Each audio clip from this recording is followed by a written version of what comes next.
কোনো কারণে বাচ্চা যদি অসুস্থ থাকে আর এটা যে একটা মায়ের জন্য ঠিক কতটা কষ্টের তা একদমই বোঝানো যাবে না।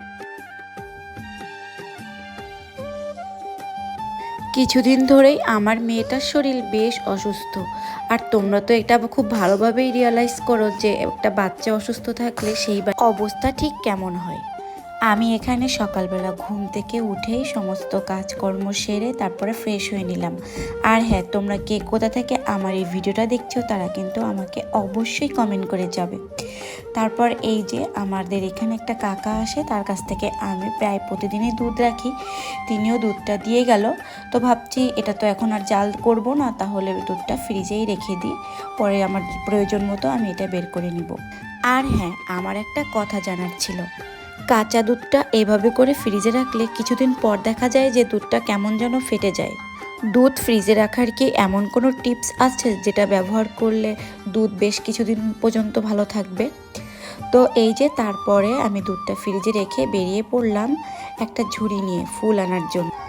আর প্লিজ তোমরা আমার এই বিধ্বস্ত মার্কার লুকটা ইগনোর করো, মানে যেভাবে ছিলাম ওভাবে চলে এসেছি। তারপরে যে এখানে আমি তুলসী পাতা তুলে নিচ্ছি। আমি এখানে পুজোর জন্য তুলসী পাতা নিয়েছিলাম, আবার সাথে সাথে কিছু বাবু তুলসী পাতাও নিয়েছিলাম। আর এই যে কিছু ফুল কালেক্ট করে নিলাম। তো তারপর এখন এইগুলো নিয়ে বাড়িতে চলে যাচ্ছি। আর এই দেখো সকালের প্রকৃতির আবহাওয়াটা কিন্তু ভীষণ সুন্দর।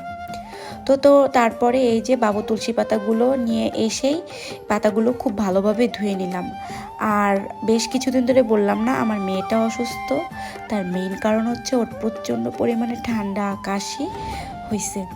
তো মেডিসিন তো খাওয়াচ্ছি, তারপরেও মনে করলাম যে একটু বাবু তুলসী পাতা খাইয়ে দিলে ভালো লাগবে।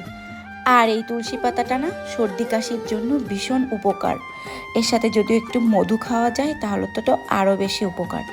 তো আমি এই যে তুলসী পাতাটা মানে ছেঁচে এর মধ্যে থেকে রসটা বের করে নিলাম। আর ফার্স্টেই এটা আমি চুলায় একটু জাল করে নিব।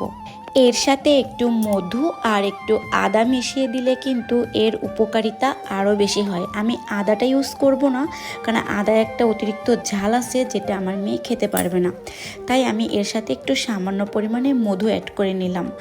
এখন দেখার বিষয় যে সে এটা খায় কি না। তো তারপরে এই যে এটা তো আমি ঘরে নিয়ে আসছি, তো ও তাকে তো বুঝিয়ে শুনিয়ে ডাকছি, সে তো এটা দেখেই পালাইছে। তো তারপর বুঝিয়ে শুনিয়ে তো আমি ওকে নিয়েই আসলাম। কিন্তু এবার এই দেখো আমার কতটা বেশি যুদ্ধ করতে হচ্ছিল ওকে এটা খাওয়ানোর জন্য।